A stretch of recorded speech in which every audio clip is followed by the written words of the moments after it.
Hello guys, Model RR3102 here.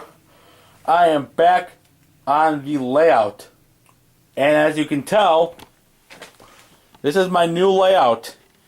All that junk over there, where you look right ahead, that was where the old layout used to be. I helped out with my parents trying to get this basement all cleaned up on this side and trying to get a bigger, better layout for me. Let's start off on the yard. Well, the yard's not even going to come anywhere close to being done. I realized when I started the layout that I was going to have a smaller yard than what I hoped to have, because of a S-curve that I had to build, otherwise I would be screwed. But yeah, this is the yard where this straight piece is right here, right by that turnout. So yeah, this 9-inch straight piece will eventually get removed, and that will be a turnout to go over in this area, so I can have more yard track. I think it would be a brilliant idea, so then I get more yard space, more track space. Oh, more yard track, I should say. Then I can store more cars, and then I would be happier. But the yard goes from here all the way to currently where that turnout is, but it's going to get bigger and better later. Anyways, before I know the dimensions from here all the way over, 4 feet by 14 feet one way, and then when you connect these on, it's an additional 4 feet by 5 feet 8 inches. What else? Oh yeah, I got, as you could tell, cork road bed. I was originally not going to use cork road bed and just nail the track down to the plywood, but then my mom thought about getting cork road bed, and then I thought that was actually a cool idea, and I just went from there. But anyways, the layout's going to go starting from here, and it's going to make a little curve, and then we'll go out to that rail crossing I permanently installed. Then I have a curve going around here. Then I have a turnout, and then I have some cork laid all the way up to there. Yes, I have a box that's in the way, and it's not wanting to focus really well because of that box. But yeah, that's going to go back out here, and then you see that curve in the background. That will be used. Then there will be a straight behind this curve where my EJ&E unit sits, and then it's going to go all the way to, if I can get this shut, all the way to where that top of that roadbed cork roadbed box should be sitting. And then currently it would go all the way around and then up. So yeah, it's going to create an S-curve, but I somewhat have no choice but to do that, because if I want to use 22-inch radius curve minimum on my main line, I would literally have to make an S-curve, because otherwise I would have to have this go straight and then cut over, and I was not going to deal with that shit. And I probably would cut my yard size even more if I did that. So yeah, but I did pick up some flex track. I have two 3 feet sections. What I'm using for my track, while I still have Atlas Code 83, it was the true track, although I'm buying more of the regular Code 83 stuff. And The True Track is mainly for the beginners. The reason why I used True Track before is because I used to have run trains on a carpet. But then a little more than 2 years ago, I had my layout moved down here in the basement. And then I didn't have much room as what I hoped to have had, but I had to live. And now today, I am running with Atlas Code 83, the True Track roadbed's being removed, and then I'm putting on Atlas on Midwest Cork roadbed, and then I would pin the track down. And how I pin the track down? Well,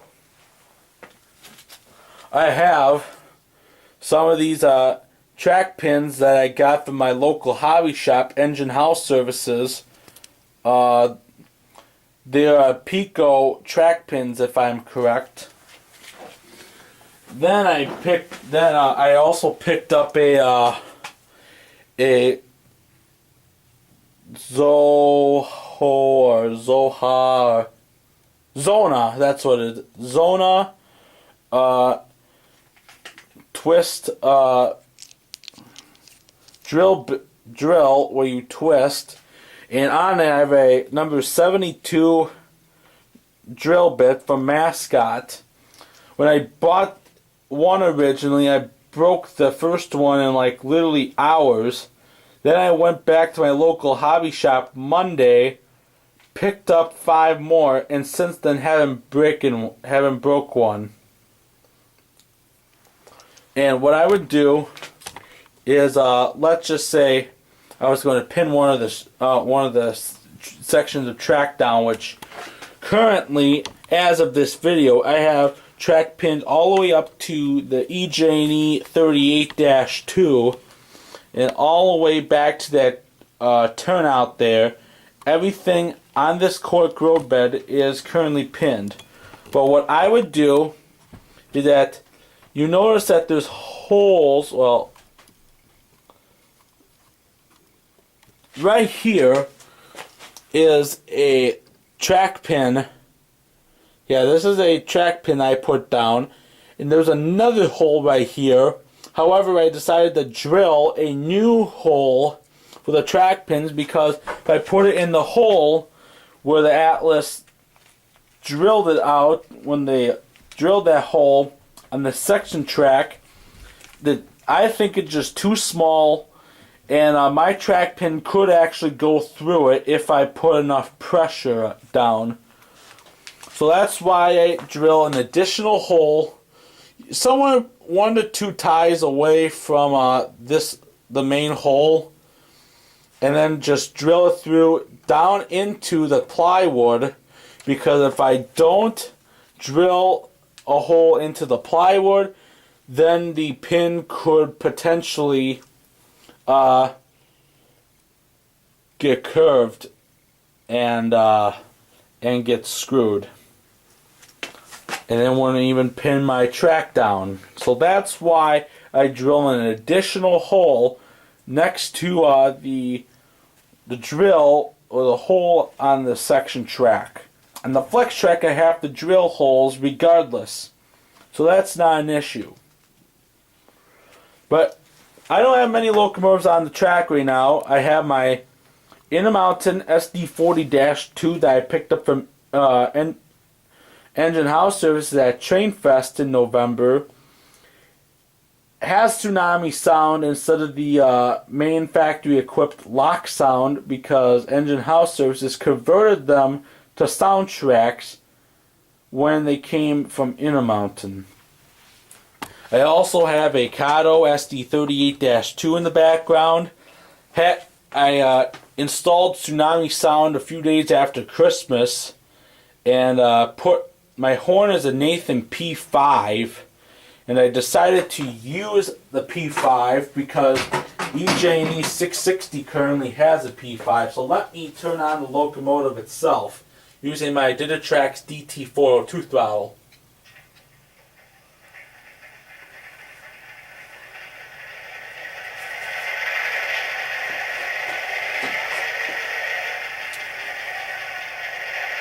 Now you notice that EMD 645 non-turbo prime mover sounds different than what the newer 645 non-turbo prime mover sounds with soundtracks.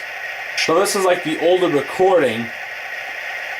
It seems like only the Kato versions are like the ones left with the older 645 non-turbo prime mover sound instead of the new one. The newer one I have is on my Athearn GP38-2W. But anyways, here's the bell. And here's the horn, P5.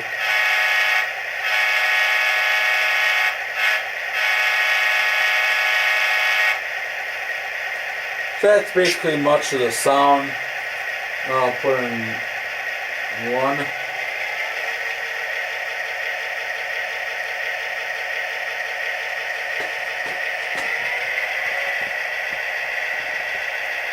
Then I'll just slow it down again.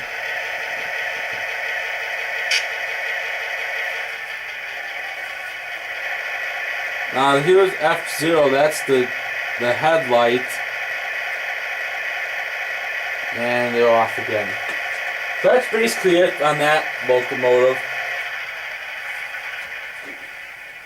And I just shut the locomotive down with the emergency stop button on my DT402 throttle. And then I have my Atlas-840B. Still doesn't have sound, but it still has a DCC decoder. And this is just my other test unit, which basically my other test units, the sound units, are the ones I usually use. But anyways, that's it for now. Hopefully I get another layout update next month. See you then.